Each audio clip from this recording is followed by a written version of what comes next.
జయ గురుదేవదత్త.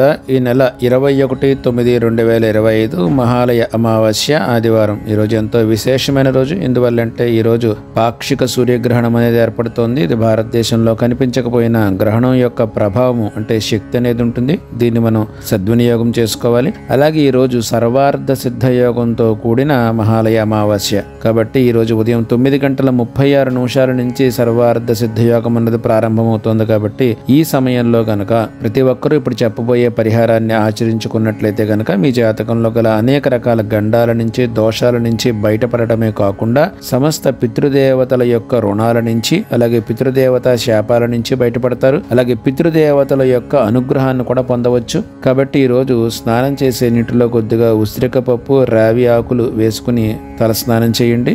అలాగే ఉదయం 10 గంటలకి మీ ఎడమ అరచేతి నిండా గుప్పిట నిండా తెల్ల ఆవాలు తీసుకుని కాలభైరవ అష్టకాన్ని చదువుకోండి. అలాగే ఓం పితామహేశ్వరాయ నమః అనే ఈ శివనామాన్ని 11 సార్లు జపించి దిష్టి తీసుకుని ఎవరూ తొక్కని ప్రదేశంలో గాని ప్రవాహంలో గాని వదిలిపెట్టండి. ఈ విధంగా చేయడం వల్ల పితృ రుణాల నుంచి విముక్తి కలగడమే కాకుండా మీకు పితృదేవతల యొక్క అనుగ్రహం కలుగుతుంది.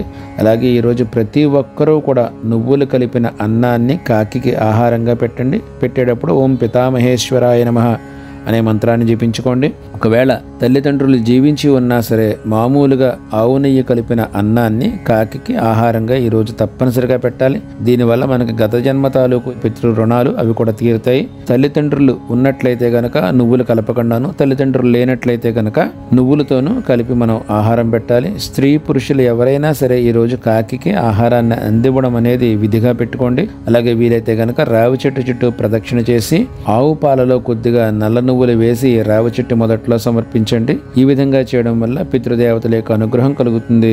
జై గురుదేవదత్త.